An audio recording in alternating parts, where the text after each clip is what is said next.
नमस्कार, आप देख रहे हैं सी न्यूज 12। तो मैं हूं ऋषभ सक्सेना। वक्त तो चला है उत्तर प्रदेश बुलेटिन का। हरदोई जिले के तहसील व विकासखंड बिलग्राम के ग्राम बैफरिया में ज्ञानधारा पशु आहार खिलाने से एक भैंस की मौत हो गई। क्या कुछ पूरा प्रकरण है, देखिए इस खास रिपोर्ट में।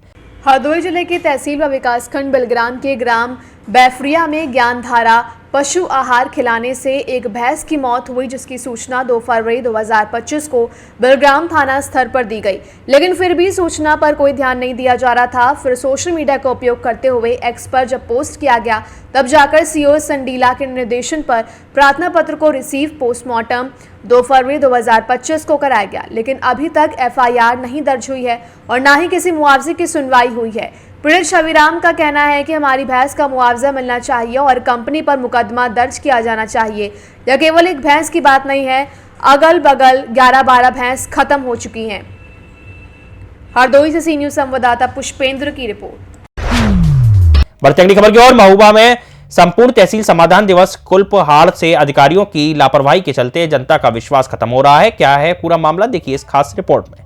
महोबा में तहसील दिवस चल रहा था और तहसील दिवस प्रभारी जनता की समस्याओं को सुन रहे थे कि एक अनपढ़ कृषक हल्के प्रसाद अपने कागजात व प्रार्थना पत्र लेकर तहसील दिवस प्रभारी के सामने उपस्थित हुआ और अपनी आप बीती सुनाई। आप भी जानिए कि उन्होंने आगे क्या कुछ कहा है। दादाजी, क्या नाम है आपका? हल्के। कहाँ से आए हो? कुल्पहाड़। आज कहाँ आए थे? तहसील में। तहसील में क्या काम था? तहसील में क्या शिकायत है? तहसील में जब शिकायत थी कि हमारा ना तो पैसा खेती, गरीब आदमी, अनपढ़ आदमी, हमें आदमी ने बताया कि ऐसे ऐसा करो, शिकायत दो तो जाके जाओ। तो चाहे कलेक्टर साहब हो, चाहे जो भी हो, हम लोगों ने दी, उन्हें पुकार करी। कृषि विभाग वालन है तो को ना हते, कृषि विभाग वाले थे ही नहीं, अनुपस्थित को नहीं हते। उन्हें फोन से बात करी, बुलाओ, 2-3 बार बुलाओ, फिर उन्होंने नहीं सुना। उन्होंने दस्तखत कर। अच्छा, माइक से घोषणा की लेकिन कृषि विभाग मौजूद नहीं था। फिर क्या आश्वासन दिया आपको? कलेक्टर साहब ने जो कही कि अच्छा आप जाओ, उन्हें कछु लिख हो, हम अनपढ़ आदमी, हम नहीं जान सकते। तो क्या लगता है कि आपकी सम्मान निधि आ जाएगी? अब समझ में तो नहीं आ रहा कि आ जाए, काहे कि जब भी है नहीं है कृषि विभाग वाली, तब पूछो नहीं। कलेक्टर साहब ने तो ले ली दरखास्त। महोबा से सी न्यूज संवाददाता सुरेंद्र कुमार निराला की रिपोर्ट। बढ़ेंगे अगली खबर की ओर। जनपद मुरादाबाद में सिपाही पर 6 साल से नाबालिग के साथ बलात्कार करने के साथ ही अश्लील वीडियो बनाकर ब्लैकमेल कर 5 लाख रुपए मांगने का पीड़िता ने आरोप लगाया है। क्या कुछ पूरा प्रकरण है, देखिए इस खास रिपोर्ट में। उत्तर प्रदेश के जनपद मुरादाबाद में खाकी हुई शर्मसार वर्दी वाला बना बलात्कारी ब्लैकमेलर। आरोपी सिपाही ने युवती की आबरू की कीमत लगाई 5 लाख रुपए। वहीं 6 साल से नाबालिग के साथ बलात्कार करने के साथ ही अश्लील वीडियो बनाकर ब्लैकमेल कर 5 लाख रुपए मांगने का पीड़िता ने आरोप लगाया। पीड़िता की तहरीर पर आरोपी कांस्टेबल मोनू आर्य के खिलाफ मुकदमा दर्ज हुआ है और आरोपी कांस्टेबल जनपद सीतापुर में तैनात है। एसपी सिटी कुमार रणविजय सिंह ने मीडिया से वार्ता करते हुए बताया कि मुकदमा दर्ज कर जांच शुरू कर दी गई है। एक महिला ने कुछ एलिगेशंस लगाए हैं, क्या सर पूरा मामला है? देखिए, एक महिला जो मुड़ा पांडे क्षेत्र की रहने वाली है, उनके द्वारा एक तहरीर थाने पर दी गई है। इसमें उन्होंने एक मोनू आर्या नाम के एक व्यक्ति के ऊपर पिछले 6 वर्षों से उनका शारीरिक शोषण करने का आरोप लगाया है। इनफैक्ट ये दोनों एक दूसरे को जानते हैं काफ़ी दिनों से और इनका गांव भी आसपास में है। बेसिकली इन लोगों में संभवतः कुछ शादी वगैरह की वार्ता भी चल रही थी जो विफल रही है। उसके बाद इन्होंने यहाँ पे अभी मुकदमा पंजीकृत कराया है। इसमें हम लोग इन्वेस्टिगेट कर रहे हैं। जो मोनू आर्या है, ये 2021 में उत्तर प्रदेश पुलिस में सिपाही के पद पर भर्ती हुआ है और अभी सीतापुर में नियुक्ति है इनकी। इसमें जो भी एफआईआर के कंटेंट थे उसके हिसाब से हम लोगों ने सुसंगत धाराओं में पंजीकृत किया है। इसमें इन्वेस्टिगेट कर रहे हैं और जो एविडेंसेस होंगे उसके हिसाब से इसका निस्तार। सर, पीड़ित का कहना है कि 5 लाख रुपए देने के लिए भी कह रहे थे, जिसको लेके दबाव बनाया जा रहा था कंप्रोमाइज़ करने के।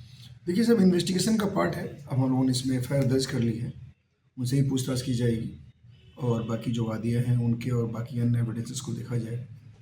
जो सत्यता होगी उसके हिसाब से इसका निस्तारण होगा। मुरादाबाद से सी न्यूज संवाददाता जाबिर हुसैन की रिपोर्ट।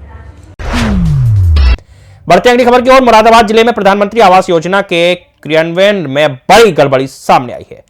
क्या कुछ पूरा माजरा है, देखिए इस खास रिपोर्ट में। उत्तर प्रदेश के मुरादाबाद जिले में प्रधानमंत्री आवास योजना के क्रियान्वयन में बड़ी गड़बड़ी सामने आई है। जनपद के नगर पंचायत भोजपुर धर्मपुर में ऐसे व्यक्तियों को योजना का लाभ दिया गया जो पहले से ही संपन्न हैं और कई बड़े मकानों के मालिक हैं। स्थानीय निवासी समाजसेवी मोहम्मद आसिफ की शिकायत के अनुसार गुलशेर पुत्र फारूक निवासी जामा मस्जिद भोजपुर को मुख्यमंत्री आवास योजना में चयनित किया गया है और पूरी राशि भी जारी कर दी गई है, जबकि लाभार्थियों के पास पहले से है कई विरासती पक्के कीमती भवन और दुकानें। योजना का जो क्या है पूरा मामला? देखिए, मैं मोहम्मद आसिफ और जामा मस्जिद एरिया का रहने वाला हूँ। एक्चुअली हमारे मोहल्ले में एक गुलशेर नामक व्यक्ति ने प्रधानमंत्री आवास योजना का एक लाभ लिया था। ये वो बंदा है गुलशेर अली जो इसके विरासत की मकान है लगभग 5-6 पहले से ही पक्के मकान है सब, और इसने आवास योजना का लाभ लिया, जिसकी शिकायत मैंने दिनांक 26/6/24 को जन सुनवाई पोर्टल के माध्यम से की, जिस पर जांचकर्ता अधिकारी ने उससे हमसाज होकर और उसको जायज़ ठहराया। जिसके बाद फिर मैंने जन सुनवाई पोर्टल के माध्यम से ये शिकायत की, जिस पर पीओ मैडम जो परियोजना अधिकारी मुरादाबाद हैं, उन्होंने एक टीम गठित करी जिसमें मुरादाबाद के 3 अधिकारी रूडा के भी थे उसमें शामिल और एक जेई थे म्यूनसिपल डिपार्टमेंट के, और मुख्य जो थी वो अधिशासी अधिकारी और नगर पंचायत भोजपुर धर्मपुर थी। उसमें उन्होंने फिर से हमसाज होकर और उसी के पक्ष में रिपोर्ट लगाई, उस अपात्र व्यक्ति को पात्र ठहराया, और पात्र ठहराने के लिए उनके पास कोई ऑप्शन नहीं था, तो उन्होंने सिर्फ एक फर्जी एफिडेविट बनवाया, उस एफिडेविट के जरिए उसको पात्र ठहराया। मुरादाबाद से सी न्यूज संवाददाता जाबिर हुसैन की रिपोर्ट। बढ़ेंगे अगली खबर की ओर। प्रयागराज में हो रहे अमृत स्नान का मुख्यमंत्री योगी आदित्यनाथ ने किया गहन निरीक्षण। वहीं साधु संतों और श्रद्धालुओं की सुरक्षा और व्यवस्था पर रहा विशेष ध्यान। देखिए एक खास रिपोर्ट। प्रयागराज में मुख्यमंत्री योगी आदित्यनाथ ने बसंत पंचमी के पावन अवसर पर अमृत स्नान की व्यवस्था की निगरानी के लिए प्रातः 3:30 बजे से अपने सरकारी आवास स्थित वॉर रूम में बैठक की। उन्होंने डीजीपी, प्रमुख सचिव गृह और मुख्यमंत्री कार्यालय के अधिकारियों के साथ लगातार अपडेट प्राप्त किए और आवश्यक दिशा निर्देश दिए। मुख्यमंत्री ने इस महत्वपूर्ण आयोजन की सुरक्षा और व्यवस्था के संदर्भ में पूरी स्थिति का जायजा लिया। उन्होंने प्रशासनिक अधिकारियों को सख्त निर्देश दिए कि स्नान के दौरान किसी भी प्रकार की कोई भी असुविधा ना हो और सभी श्रद्धालुओं को बेहतर सुविधा प्रदान की जाए।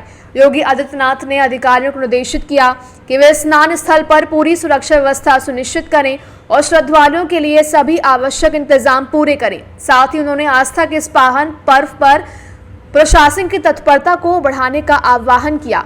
मुख्यमंत्री ने विशेष रूप से सुरक्षा व्यवस्था और यातायात प्रबंधन पर ध्यान केंद्रित किया ताकि हजारों श्रद्धालुओं को बिना किसी समस्या के संगम में स्नान का लाभ मिल सके।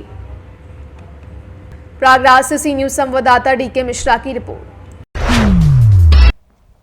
उन्नाव में सपा नेता और पुलिस के बीच हुई नोकझोंक चर्चा का विषय बन गई है। रविवार शाम को सोशल मीडिया पर इसका वीडियो वायरल हुआ है। देखिए ये खास रिपोर्ट।